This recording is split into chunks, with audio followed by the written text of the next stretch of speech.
Bonjour YouTube.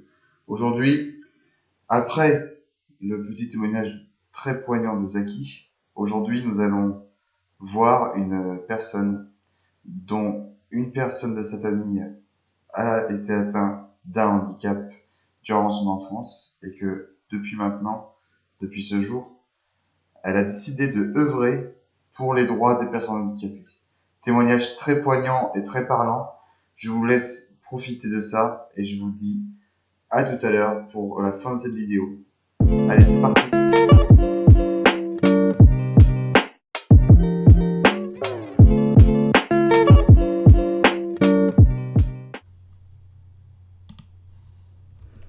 Je m'appelle Magali, j'ai 22 ans. Mon rapport personnel avec le handicap, c'est que je suis la grande sœur d'une jeune fille de bientôt 17 ans qui est épileptique depuis sa naissance et qui a en parallèle certains troubles de l'apprentissage et de la mémoire. Comment je le vis au quotidien Alors, maintenant je vis plus chez mes parents, donc je le vis plus au quotidien. Et de plus, elle s'est faite opérer et elle fait beaucoup moins de crises d'épilepsie, donc le quotidien a beaucoup changé. Toutefois, comment je le vivais au quotidien, c'était quand même, je dois l'avouer, beaucoup de stress. Parce que elle, dans sa maladie, elle fait des crises, donc on avait souvent peur qu'elle en fasse n'importe quand. C'était aussi du stress par rapport à l'école, parce que souvent l'école, tout comme le monde du travail, n'adapte pas les horaires, n'adapte pas la charge de travail aux personnes handicapées. Et aussi, je dois le dire aussi parce qu'il y a du positif, c'était beaucoup de bonheur dans le sens où ça lui a appris à elle à se renforcer, à nous aussi d'ailleurs, à sa famille aussi.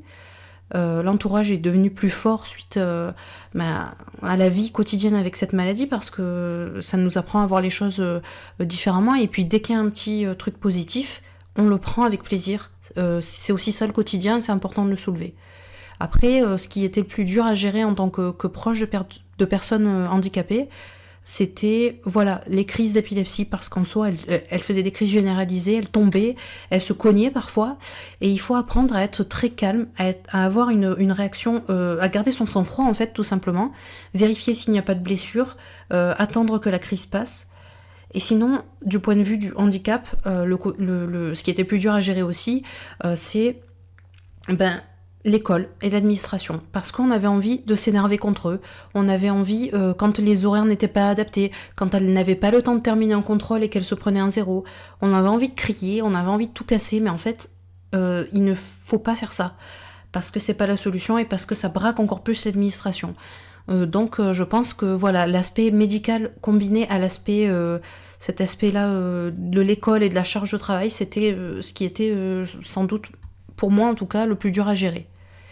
Après, j'ai des anecdotes, j'ai plein d'anecdotes. Je pense que les anecdotes les pires, vu son handicap, c'est par exemple une fois où je me souviens, elle est allée à la douche, on était toutes les deux à la maison quand je vivais encore chez mes parents. Elle est allée à la douche et puis j'ai entendu un gros boom. Et parce que bien sûr, on peut pas être tout le temps avec elle, même à la douche, on essaie qu'elle soit le plus autonome possible. Malheureusement, elle est tombée. Et j'ai imaginé toutes les scènes possibles et imaginables, et j'ai dû crocheter la porte de la salle de bain pour rentrer et vérifier si elle s'était pas ouvert le crâne, très clairement c'est ça. Vérifier si ça allait bien, j'ai dû garder mon sang-froid. Entre temps, en plus, le chien est arrivé, l'allait chouiller de partout parce qu'il s'inquiétait. Je pense que c'est une des anecdotes qui m'a marqué le plus, mais en même temps j'en ai plein où elle est tombée comme ça et où j'ai eu très peur, très très peur. Et deuxièmement, c'est quand elle est rentrée pour se faire opérer du cerveau, sa deuxième opération. Je me suis effondrée dans le couloir en pleurs, parce que j'avais très très peur. J'ai eu très très peur, l'opération a duré très longtemps en plus, et je crois que je n'ai jamais eu autant de stress de toute ma vie que pendant l'attente de cette opération. Mais au final, elle a perdu une petite partie de sa vue, mais elle fait plus de crise. Donc le stress en valait la chandelle, parce que elle fait plus de crise, et c'était ça qui était vraiment très dangereux et très grave, et ce qui était à traiter. J'ai aussi plein de c'est une bonne anecdote, c'est ça, c'est de voir que maintenant elle ne fait plus de crise, même si c'est difficile, même si derrière il y a une perte partielle de la vision, parce que l'opération a concerné une partie du cerveau de toute manière.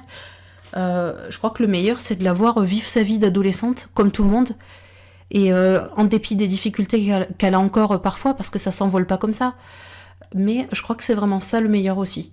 Donc il y a eu du pire, il y a du meilleur, et on essaie entre le pire et le meilleur de trier et de prendre le positif. C'est le plus important, je pense. Après, au niveau des images ou des valeurs que je veux faire passer aux personnes qui sont dans le même cas que moi, c'est déjà d'apprendre à garder son sang-froid, ce qui est très dur, je le sais. Je suis une personne d'ailleurs très nerveuse, mais il faut apprendre à rester calme. Et en tant que proche, je compatis avec vous, si vous êtes proche de personnes handicapées. Je compatis totalement, et bravo à vous, parce que c'est difficile, c'est réellement difficile. Et je pense qu'au niveau des valeurs, on est énormément enrichi de cette proximité-là avec le handicap. Moi, je suis très optimiste en fait comme personne, et je pense qu'on en tire une grande sagesse en fait, une grande maturité. Mon parcours, toute mon expérience personnelle en fait a fait découler au niveau de mon parcours professionnel, à savoir que je suis étudiante enfin à la fin de mes études en master de droit privé. Et je me dirige vers une carrière dans le droit du handicap. Je suis par ailleurs bénévole et juriste au sein de l'association Épilepsie France, qui est l'association à rayonnement national concernant l'épilepsie. Mais je veux travailler plus largement dans le droit du handicap pour défendre les personnes handicapées. C'est par ailleurs le sujet même du mémoire que je suis en train de rédiger. Je veux être juriste dans le droit du handicap parce que c'est une vocation. C'est pas un métier d'argent, c'est une vocation. Et je suis prête à faire effectivement mes 5 années d'études après le bac pour faire ça, même si je gagnerais moins qu'un juriste d'affaires, peu importe. Parce que le monde du handicap, le monde du droit du handicap mérite d'être relevé à sa juste valeur. Et c'est pour ça que j'ai choisi ce corps de métier, c'est parce que c'est mon expérience personnelle et c'est une vocation. Je pense que c'est difficile de trouver les mots parce que je l'ai dans le sang en fait. Je veux faire ça, je veux aider les personnes et c'est ce que je ferai. Et l'élément déclencheur, je sais pas vraiment quand c'est venu. À part, je pense que c'est inconsciemment mon expérience personnelle, tout simplement. Et je veux transmettre à travers ça l'idée que les personnes handicapées, c'est des personnes, c'est tout. En fait, on est tous différents, on a tous entre guillemets des difficultés quelque part, et il n'y a rien dans ce monde qui puisse empêcher d'adapter à tout le monde, d'adapter l'accessibilité, d'adapter le travail, d'adapter l'école. Rien n'empêcherait en 2020, à l'heure actuelle, d'adapter la vie et la vie sociale aux personnes handicapées. Et c'est ça que je veux promouvoir tout le temps, tous les jours, dans mon métier, dans mes études, dans mon bénévolat au sein de l'entreprise Épilepsie France. Ça va, voilà, au-delà de l'épilepsie, en fait, ma vocation, c'est le handicap en général et le droit du handicap.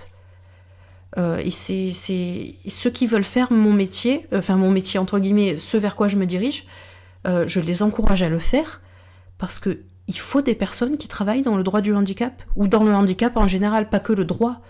Il en faut, il y en a encore pas assez, il en faut, ce sont des beaux métiers, ce sont des métiers dans lesquels on s'épanouit, parce que quand on rentre chez soi, et je le vois au sein de mon bénévolat dans l'association, quand on rentre chez soi, on sait qu'on a aidé une personne, et vraiment c'est ma phrase un peu favorite, dans l'éventualité, parce que c'est sensiblement ce qui se passe, jusqu'à preuve du contraire, où notre passage sur Terre est court, et où on n'a qu'un seul passage possible sur Terre, jusqu'à preuve du contraire, moi, mon but, c'est de rendre ce passage le plus plaisant possible aux personnes. Et les personnes handicapées, on les met trop souvent sur le côté, et moi, je veux qu'on les ramène avec tout le monde, dans la vie sociale, avec tout le monde, et qu'on arrête de les mettre de côté, et que leur passage sur cette planète soit le plus plaisant possible. Et en fait, c'est tout simplement ça que je veux faire dans mon métier, dans mon futur métier. Voilà. Merci d'avoir regardé cette vidéo YouTube. On se retrouve très bientôt, très prochainement, pour une prochaine vidéo qui cette fois-ci sera un focus spécial avec un featuring d'un YouTuber. Merci beaucoup YouTube. À bientôt. Salut!